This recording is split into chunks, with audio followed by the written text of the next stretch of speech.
नमस्कार, स्वागत है आपका फायदेमंद फंड में। मेरा नाम है नीरज वाजपेयी और आपकी मुलाकात हर हफ्ते एक फंड मैनेजर से होती है और एक फंड के बारे में हम लोग डिस्कस करते हैं जिसमें आप या तो निवेशित हैं या आप निवेश कर सकते हैं उसमें। तो आज का जो फंड है वो है Nippon India focused equity fund और इसके फंड मैनेजर हैं विनय शर्मा, जो लंबे अनुभव से इस फंड को चला रहे हैं। मार्केट में ज़बरदस्त पकड़ है।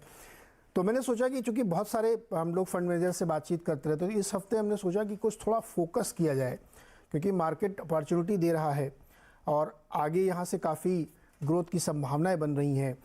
तो क्या एक फोकस फंड जिसमें लिमिटेड स्टॉक्स में पैसे लगाए जाते हैं, मार्केट कैप की कोई बंदिश नहीं होती है, पूरी तरीके से ये फंड मैनेजर के स्किल और उसकी रिस्क टेकिंग कैपेसिटी पे डिसाइड करता है कि वो कौन से स्टॉक लेगा जिससे आपको सबसे बढ़िया रिटर्न मिले।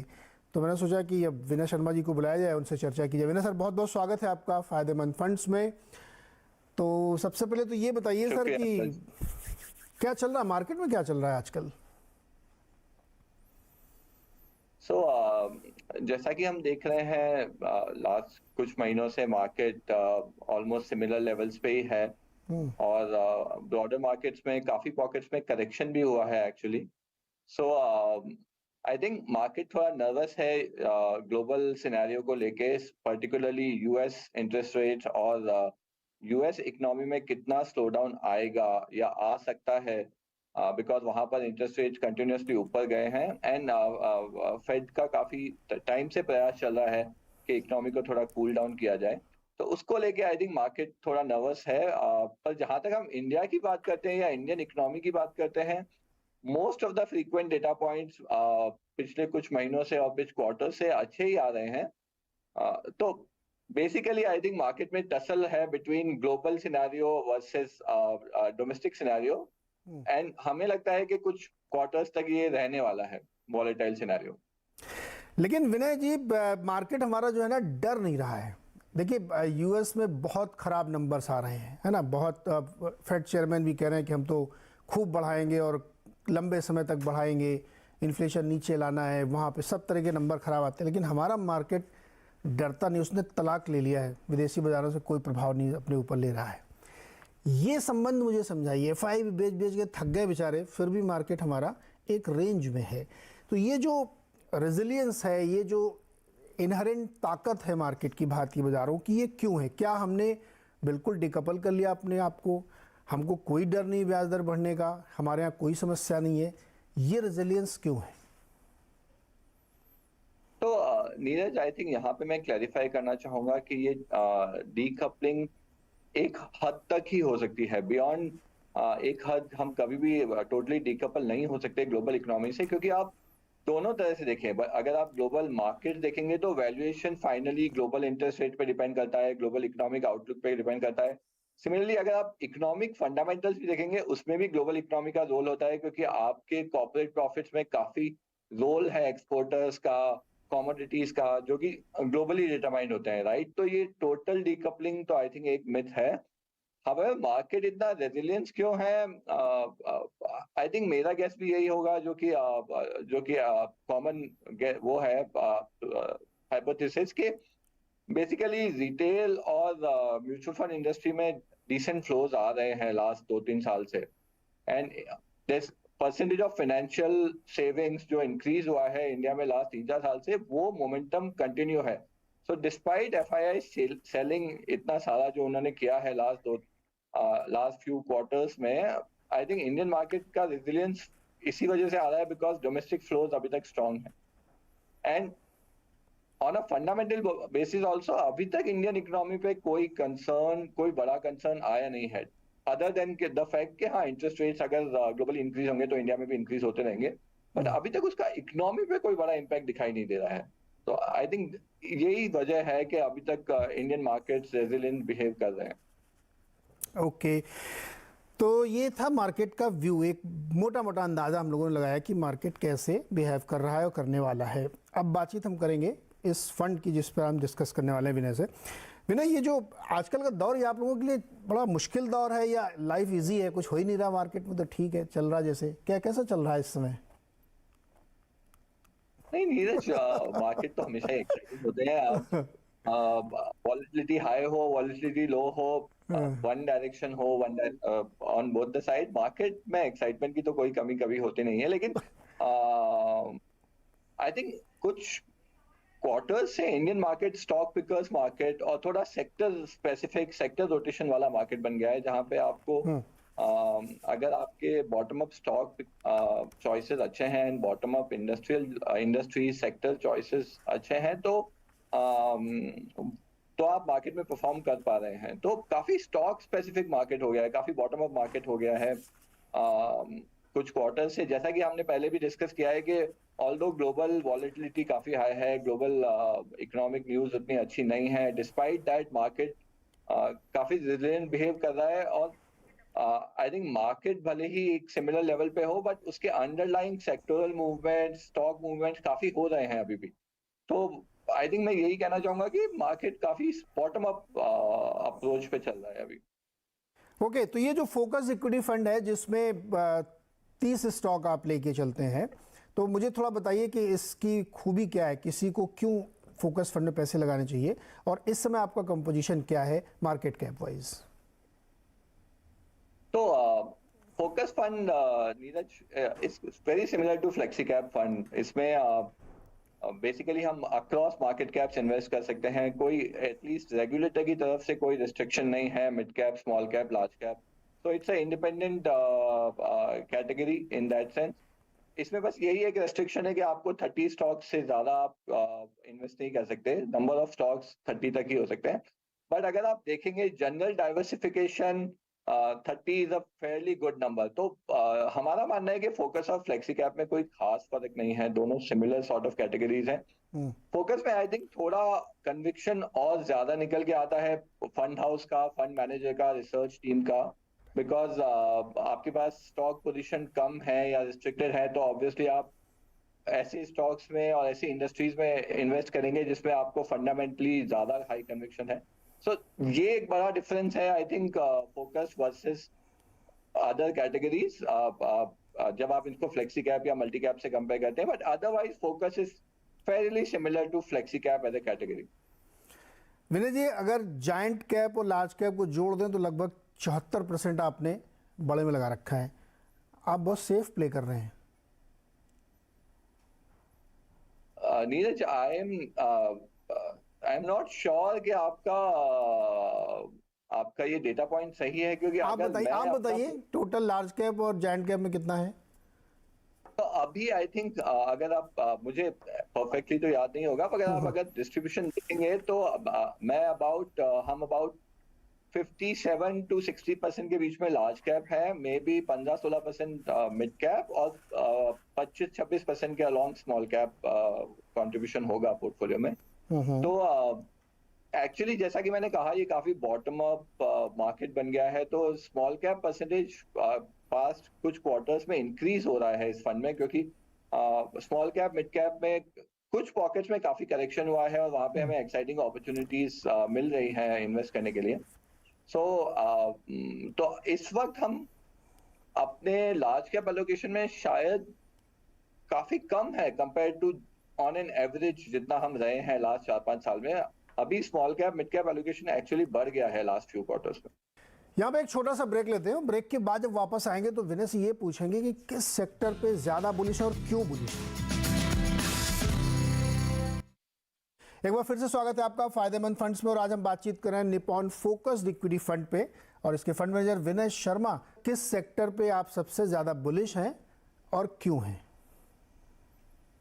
तो सेक्टर आने से पहले नीरज, थोड़ा फिलोसॉफिकली मैं बताना चाहूंगा कि इस वक्त हम इंडियन इकोनॉमी पे बुलिश हैं और ग्लोबल इकोनॉमी पे थोड़ा सी डाउट है। एज इन यूएस में कितना करेक्शन होगा, उसका कितना इम्पैक्ट होगा एक्सपोर्टिंग सेक्टर्स पे। तो हम जनरली उन सेक्टर्स पे ज्यादा बुलिश हैं जो इंडिया पे डिपेंड करते हैं, इंडियन इकोनॉमी पे डिपेंड करते हैं, और उन सेक्टर्स में थोड़ा अंडरवेट है जो या तो ग्लोबल इकोनॉमी पे डिपेंड करते हैं या ग्लोबल प्राइसिंग पे डिपेंड करते हैं, जैसे कि कमोडिटीज है, रिफाइनिंग है, जिसमें प्राइसिंग ग्लोबली डिटरमाइंड होती है। तो ऐसे सेक्टर्स में हम अभी थोड़ा सा अंडरवेट है।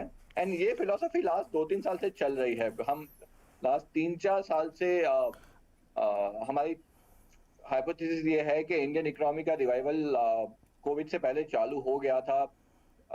वेदर आप बैंकिंग इंडस्ट्री देखें या केपेक्स साइकिल देखें या डोमेस्टिक कंजम्पशन स्टोरी देखें, and Indian economy fundamentally global economy से बेटर करेगी, ये हाइपोथेसिस लास्ट 2-3 साल से है, वो कंटिन्यू रहती है। तो सेक्टोरली अगर आप बात करेंगे तो हम इंडियन सेक्टर्स पे ज्यादा बुलिश हैं इस वक्त। उसमें major sectors obviously macro economy का रिफ्लेक्शन बैंकिंग है, तो banking is the number 1 sector in the fund today. Banking के अलावा हम प्राइवेट और पब्लिक केपेक्स साइकिल दोनों पे from a 3-4 year point of view काफी ऑप्टिमिस्टिक है। तो इंफ्रास्ट्रक्चर, पावर, कैपिटल गुड्स वो भी एक बड़ा सेक्टर है फंड में। तीसरा बड़ा सेगमेंट फंड का डोमेस्टिक डिस्क्रिशनरी कंजम्पशन होगा। अब वो डोमेस्टिक डिस्क्रिशनरी कंजम्पशन अलग अलग सेक्टर में हो सकता है, तो I can't say a particular sector, but generally that discretionary consumption comes in terms of hotel sector है, मीडिया सेक्टर है, ऑटो है, इन सबसे रिफ्लेक्ट होता है फंड में। तो अगर आप बकेट वाइज देखेंगे तो we are bullish on 3 or 4 buckets, जिसमें banking, infra, capital goods, power, domestic discretionary consumption, ये 3 बकेट्स पे हम काफी ऑप्टिमिस्टिक है, और ये 3 बकेट्स काफी हाई प्रपोर्शन ऑफ फंड है। ओके अच्छा विनय, ये समझाइए मैं थोड़ा कि बैंकिंग और फाइनेंशियल को मैं समझ, सबसे ज़्यादा बुलिश हैं आप इस पे, सबसे ज़्यादा आपका एलोकेशन इसी पे है। तो चूंकि बैंकिंग सेक्टर ने कोविड के बाद से आउट परफॉर्म किया, बहुत शानदार प्रदर्शन किया, लोन ग्रोथ भी 16-17% की आई, हो सकता है ईयरली क्लोजिंग बेसिस पे 13-14% की आए। उसमें रिटेल लोन ग्रोथ बहुत सॉलिड रही है, कॉरपोरेट में उतना पिकअप नहीं आया है। अब चूंकि ब्याज दरें लगातार बढ़ रही हैं, और जैसा कि आपने खुद ही कहा कि आप बहुत ज़्यादा डिकपल हो नहीं सकते, अगर यूएस में ब्याज दरें बढ़ेंगी तो भारत में बढ़ानी पड़ेगी, वरना आपका करेंसी वीक हो जाएगी। तो जहाँ पे निम्स पे इतना प्रेशर आने वाला है कि आपको डिपॉजिट, अब देखिए अभी कुछ समय पहले क्या मतलब कल ही भारत के सबसे बड़े बैंक ने 8.25% पे फंड रेज किया है। तो डेफिनेटली आपकी कॉस्ट ऑफ फंड ऊपर जा रही है, और आपकी लोन ग्रोथ पे या तो असर पड़ेगा या आपका निम पे असर पड़ेगा। और उतना ज़्यादा प्राइवेट कैपेक्स मुझे नहीं दिखाई दे रहा, फिर भी आप इस पे क्यों बुलिश हैं? सो 3-4 रीजन नीरज। पहला तो अगर आप देखेंगे 2019-20 से इंडिया का लोन ग्रोथ रिवाइवल चालू हो गया था। ऑब्वियसली स्टीम 2021 में आया, और अभी नंबर्स काफी अच्छे आ रहे हैं। हमें लगता है कि हम कहीं मिड साइकिल में है बैंकिंग सेक्टर की, और ये ग्रोथ और अच्छी क्रेडिट क्वालिटी का कॉम्बिनेशन अगले 2-3 साल तक कंटिन्यू रह सकता है। ग्रोथ अगर आप देखेंगे, ग्रोथ को अगर आप डिवाइड करेंगे 3 या 4 मेजर सेगमेंट है इंडिया में, रिटेल, कॉर्पोरेट, एसएमई। तीनों ही सेगमेंट्स में डिसेंट ग्रोथ आ रहा है। 2020 से पहले सिर्फ रिटेल ग्रो कर रहा था, अगर आप 2020-21 डेटा एनालाइज करेंगे तो कॉर्पोरेट में भी थोड़ा डिसेंट पिकअप है, इंफ्रास्ट्रक्चर में पिकअप है, काफी सेगमेंट में पिकअप दिखाई देने लगा है। जैसे कि मैंने पहले भी कहा, हम प्राइवेट केपेक्स साइकिल पे भी बुलिश है, एंड मैन्युफैक्चरिंग पे ऑप्टिमिस्टिक है, तो उसका भी रिफ्लेक्शन लोन ग्रोथ में आना चाहिए। सो देयरफॉर एंड अगर आप दूसरा इंपॉर्टेंट पहलू देखेंगे बैंकिंग का, वो होता है क्रेडिट क्वालिटी। एंड अगर क्रेडिट क्वालिटी में भी देखेंगे, जो भी 3-4 बड़े सेगमेंट है इंडिया में, उनमें कहीं भी मेजर रिस्क दिखाई नहीं दे रहा है। रिटेल में कोई major risk at least near term में दिखाई नहीं देता है। इंडिया वो के शेप्ड रिकवरी के through has happened in India, and generally banking का जो बड़ा रिटेल कस्टमर है वो middle class, upper middle class ही होता है, and that segment is doing quite well. तो वहां पे कोई बड़ा रिस्क नहीं दे रखा है। अगर आप कॉर्पोरेट सेगमेंट देखेंगे तो कॉर्पोरेट्स ने इतना डीलेवरेज किया है 2015-19 कि अगर आप कॉर्पोरेट डेट भी देखेंगे, इंडिया शायद अपने 10-15 साल के लोएस्ट लेवल्स पे है।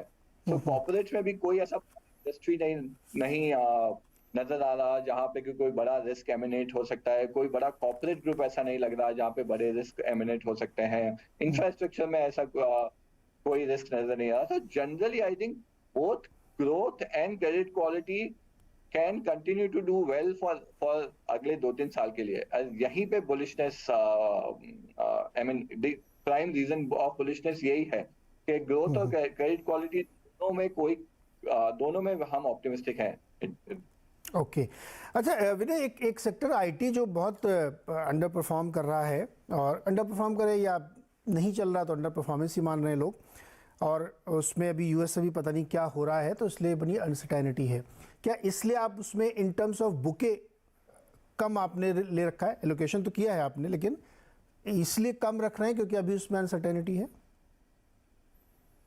तो दो तीन रीजन नीरज। पहला रीजन तो ये है कि जैसे कि मैंने कहा कि हम डोमेस्टिक सेक्टर्स पे ज्यादा ऑप्टिमिस्टिक हैं, एंड आईटी ऑब्वियसली एक ग्लोबल सेक्टर है। ग्लोबल इकोनॉमी डिटरमाइन करती है, पर्टिकुलरली यूएस और यूरोप डिटरमाइन करता है कि आईटी इंडस्ट्री के फंडामेंटल्स कैसे रहेंगे।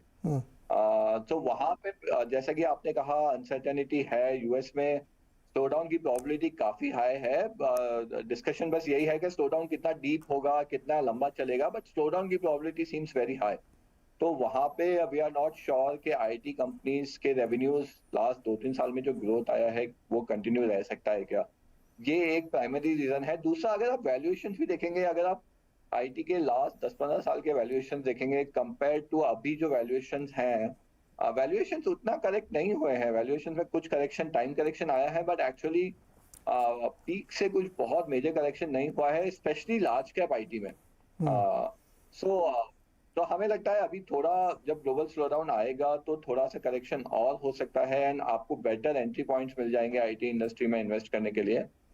तो ये प्राइमरी रीजन है। ग्लोबल इकोनॉमी पे जब तक आउटलुक थोड़ा इम्प्रूव नहीं होता तब तक आईटी इंडस्ट्री पे getting confidence is slightly difficult. ये बड़ा दिलचस्प बात है विनय जी कि ये नीचे क्यों नहीं आ रहे आईटी वाले, जब ये बात आपकी बिल्कुल सही है कि जो पीक वैल्यूएशन है वहाँ से करेक्शन होने के बावजूद महंगे हैं, लेकिन कोई छोड़ने को तैयार नहीं है इनको। क्या ऐसा क्या उनको दिख रहा है इसमें? तो अगेन दो तीन रीजन नीरज। एक तो फंडामेंटली ये बहुत ही स्ट्रॉन्ग बिजनेसेस हैं।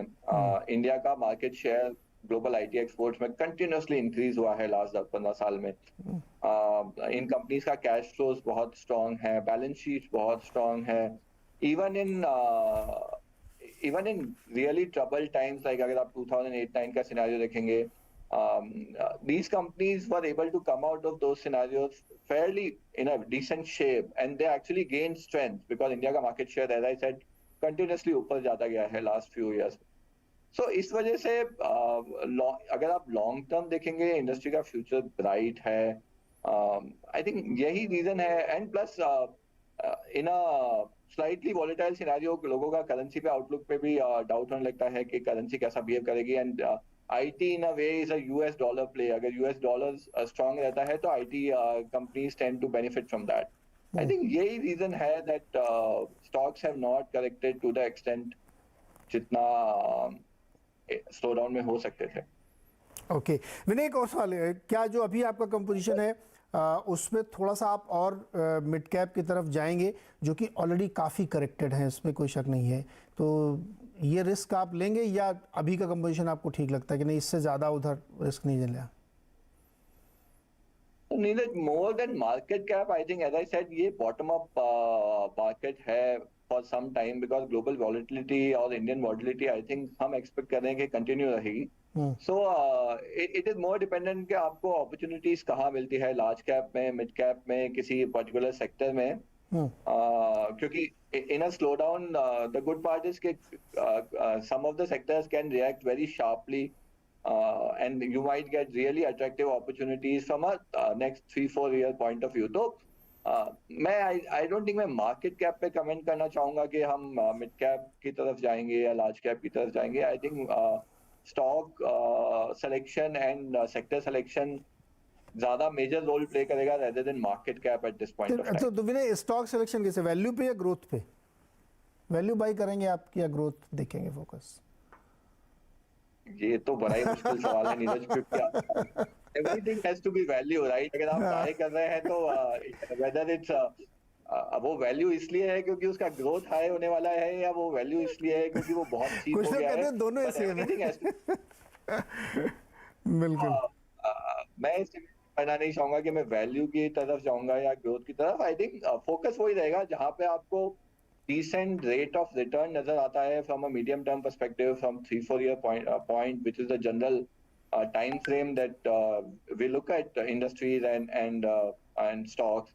तो वहां पे जहां पे potential return opportunity अच्छी नजर आती है वहां हम लोग फोकस करेंगे, rather than फोकसिंग ऑन कि लार्ज कैप है या मिड कैप है या फिर वैल्यू है या ग्रोथ है,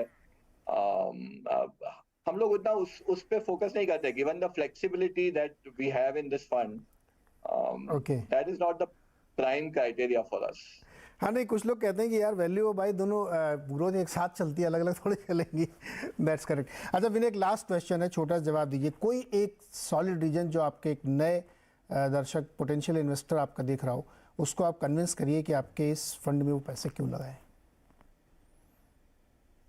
तो आई थिंक आपका इन्वेस्टमेंट तो हमेशा आपका रिस्क प्रोफाइल और आपका क्या होराइजन है, आपकी क्या लिक्विडिटी है, उन सब फैक्टर्स पे डिपेंड होना चाहिए। बट जहाँ तक हमारा सवाल है, जैसे कि मैंने पहले भी कहा कि हम लोग फोकस कर रहे हैं कि इस फंड में हम लोग जो भी हमारी रिसर्च टीम के या फंड मैनेजर के या हम कलीग्स के, उनके जो हाई कन्विक्शन आइडियाज हैं वो इस फंड में most of the time reflect होने चाहिए। एंड एंड वो हाई कन्विक्शन सामने आना चाहिए इस फंड में। That is one prime objective we have in the fund. और दूसरा, जैसे कि मैंने कहा अभी कि हम लोग इसमें स्टाइल पे फोकस नहीं करते। हमारा फोकस इस पे रहता है कि कहाँ पे पोटेंशियल रिटर्न अपॉर्चुनिटीज अच्छी लग रही हैं, कौन सी सेक्टर्स, कौन सी इंडस्ट्रीज में हमें लगता है कि निवेशकों का अच्छा रिटर्न बन सकता है, वहां हम फोकस करते हैं। So the combination of high conviction research and no style bias, यही डिफरेंशिएशन है compare to some of the other fund. But obviously निवेशकों को अपना रिस्क प्रोफाइल और अपना लिक्विडिटी प्रोफाइल वो सब देख के ही निवेश करना चाहिए। बिल्कुल, जैसा कि इसका नाम है, फोकस्ड है, और फोकस क्या है, आपके लिए बढ़िया रिटर्न कमा के दे। तो बिल्कुल सही कहा विनय जी ने कि कोई स्टाइल शीट फॉलो नहीं करते हमको। जिधर लगता है कि यहाँ बहुत अच्छी रिटर्न आ सकते हैं, कंपनी बढ़िया है, कोई इश्यूज़ नहीं है, वहाँ पे ये करते हैं। और अच्छी बात है फ्लेक्सी कैपिटल, इसमें मार्केट कैप का ये किसको चूज़ करें इसके रिस्ट्रिक्शंस नहीं है। तो इसलिए फंड मैनेजर को ज़्यादा मेहनत करनी पड़ती है। विनय जी बहुत मेहनत करते होंगे, क्योंकि जल्दी जल्दी आपको कमाई करके देने हैं और दायरा नहीं है कोई।